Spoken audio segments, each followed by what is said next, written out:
Let me ask you a question. When life throws challenges your way, when stress, frustration, or doubt take over, what do?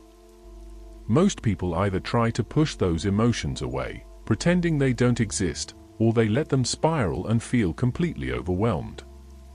But here's the thing, both approaches fail. You don't need to control your emotions. You need to work with them. That's where emotional agility comes in.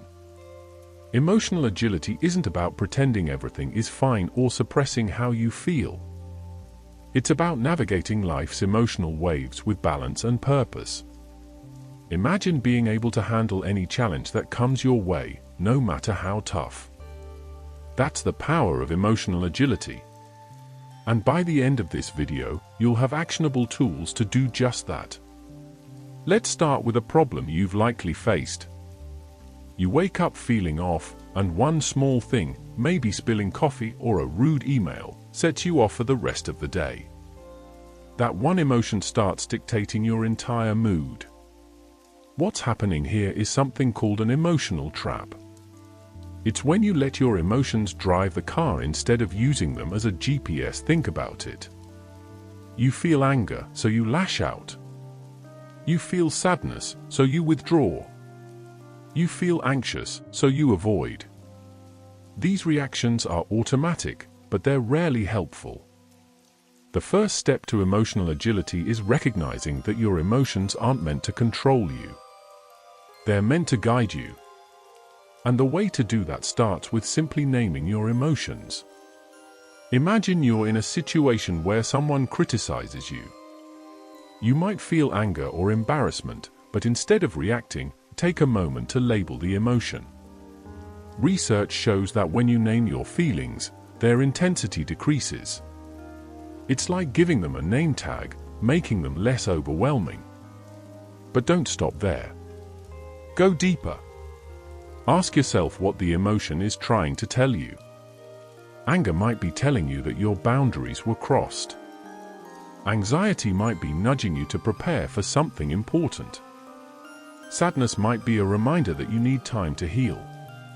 Every emotion has a purpose. By understanding this, you take back control. The next step is learning to pause before you react. Think about the last time someone cut you off in traffic. Your immediate reaction might have been to honk or shout. But reacting emotionally doesn't solve the problem. Instead, pause and ask yourself, what's within my control right now?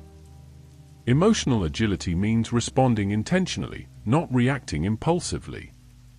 Here's a quick process you can use: pause, reflect, and respond. When you pause, you give yourself the space to process what's happening. When you reflect, you understand the root of the emotion. And when you respond, you choose an action that aligns with your values, not your temporary feelings. It's like steering your ship instead of letting the waves toss you around. But what really grounds you in moments like these are your values.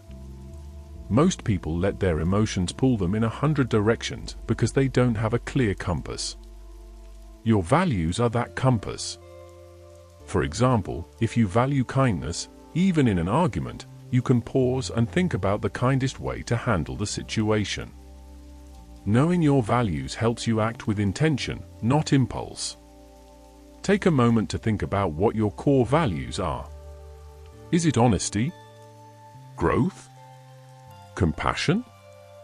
Once you know them, they become your anchor in any emotional storm.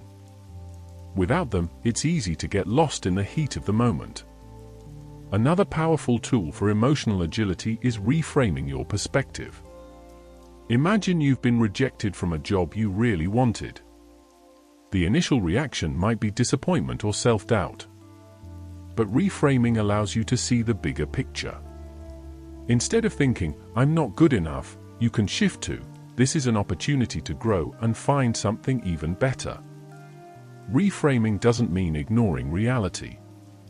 It's about focusing on solutions and seeing challenges as opportunities.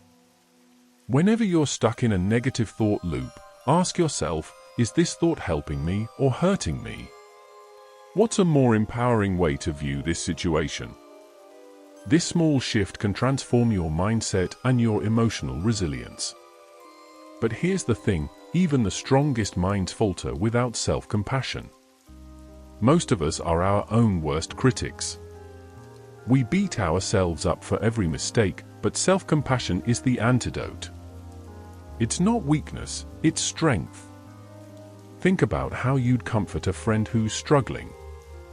You'd remind them of their strengths and encourage them to keep going. Why not do the same for yourself? Next time you feel down, acknowledge your feelings. Say to yourself, I'm struggling, and that's okay. Remind yourself, I'm human, and I'm doing my best. Then ask, what's one small step I can take to move forward? This small act of kindness toward yourself can make a huge difference in how you handle challenges. Another essential part of building emotional agility is surrounding yourself with the right people. They say you're the average of the 5 people you spend the most time with. So ask yourself, who's in your inner circle? If you're surrounded by negativity, it's going to drain your emotional energy. Instead, seek out people who uplift and challenge you to grow. And remember, setting boundaries isn't selfish. It's necessary for your emotional health. Let go of toxic relationships and focus on those that bring positivity into your life. Lastly, practice mindfulness. Being present is at the core of emotional agility. Mindfulness doesn't have to mean long meditations. It's about paying attention to the here and now without judgment. Next time you're feeling overwhelmed, stop what you're doing. Take 3 slow, deep breaths. Focus on one thing you can see, one thing you can hear, and one thing you can feel. This simple exercise pulls you out of autopilot and into the present moment.